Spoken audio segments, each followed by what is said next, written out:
far can you go in America if you supposedly have diplomatic immunity? Well, one Qatari man who owns very, very exotic vehicles spoke to police after his cars were used in a street race.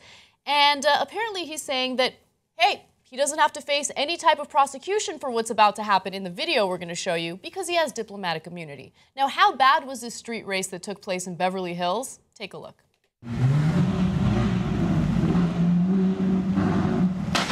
Oh, shit, dude.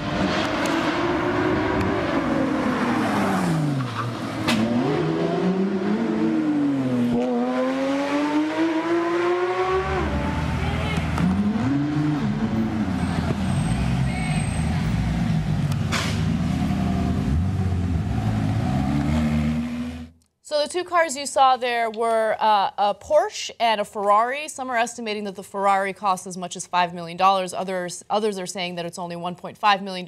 Either way, they're both extremely expensive vehicles. But nonetheless, that happened, and there was a journalist there who was filming the entire thing. And the journalist was not happy about it because there were neighbors there that were scared. As you can see, they're running through stop signs. They sideswiped, or at least it appears that they sideswiped that Nissan. And here's what the journalist Jacob Rogers says of this entire situation. Apparently, the man who owns those vehicles told him verbatim, "I could have you killed and get away with it." I told him the press is allowed to be here on the sidewalk on a public street. He said, "Fuck America," and threw a cigarette at me. Oh. A neighbor that was in the area said the kids were terrified and the neighbors were out, and this woman was screaming because her husband was almost got run over. Okay, these guys who are racing are exactly the kind of people I can't stand. Yeah. Okay, privileged. They think they're literally, in this case, above the law, right? And people get mad at, like, Ahmed Mohammed, the 14-year-old kid. You want to get mad at somebody, get mad at these guys who are so privileged and then come here and say, "Fuck America"? Are you kidding me? Right? And, of course, these guys are from the Gulf. We love those guys. Saudi Arabia, Qatar, all those places. America's like, yes, allies, allies. They give us cheap oil. We love them, right? So now, the funny thing is, I was jogging in that exact neighborhood almost at that time, okay? So it's super coincidence. Of course, I don't live there, right? But we live in LA, so sometimes I like to go on scenic jogs. So sometimes I'll jog by the water, and then sometimes I'll jog in Beverly Hills in that exact spot. And total random coincidence, someone almost ran me over. It wasn't these guys, and I don't think it was a rich Qatari with a Ferrari. It was a kid who also ran almost that same exact stop sign because he was like this, texting on the phone as he was going through a stop sign. So there's a lot of dangerous people on the road. And mistakes are one thing. It's another thing when you go, yeah, so what, right? When you act as if you're above the law. So right now, the State Department is looking into this to figure out whether or not this guy has diplomatic immunity. We don't know what his identity is. The police aren't releasing his identity. The only thing we know is he's not facing any charges at the moment, right?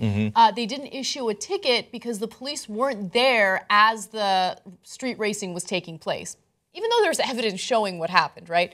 Anyway, if this is something that's protected under diplomatic immunity, we need to really consider reforming diplomatic immunity. Because the whole purpose of diplomatic immunity is to make sure that people who are, of one mindset, who have one political belief, can go to other countries and still practice their political beliefs without any worry that they're going to be, persecuted for it, right? And this is not that, okay? This has nothing to do with a political ideology. This has nothing to do with protecting people. This is basically giving people the ability to act in a very, very dangerous way and act as if they're above the law. So part of the reason for diplomatic immunity is, for example, if you're a Westerner and you're a diplomat in a Gulf country and your diplomat happens to be a woman and she doesn't cover her head, or the diplomat's wife or daughters don't cover their heads, well, you don't want to be arrested for that, right? Because you're an American who's representing your country there, or German, or whatever it might be. That's one of 1,000 examples you can give. Now, reforming diplomatic immunity is incredibly hard because lines are hard to draw here. Oftentimes, it does get abused, and then when it does, it's maddening. And then when they have this attitude on top, it drives everybody crazy. But, they think that they can't be touched. But, you know, at some point, you got somebody who almost gets run over, or God forbid, if their kids almost got run over, you're going to get touched. Yeah, exactly. So what if someone got killed during this race? Right? I mean, it could have very well happened, especially when you consider that they had complete disregard for the stop signs. No, I can't. I'm trying to bottle it up. I hate these guys. Yeah. Because you know what would happen if they killed a kid who was walking across the street there as they're going 100 miles an hour in a suburban street? They'd have just gone home. They're probably right. They probably do have diplomatic immunity. They would have gone home and probably laughed it off because they're rich and they don't care. I mean, you think our rich are bad here, the bankers, et cetera? You know, there's elitist, privileged, wealthy who didn't earn their money at all across the world, okay? Especially in the Gulf states where they didn't do anything. They just happened to be sitting on a mountain of oil, and their kids and their grandkids and their great-grandkids ride around in $1.5 million cars. The only good news out of this was apparently that guy fucked up his Ferrari.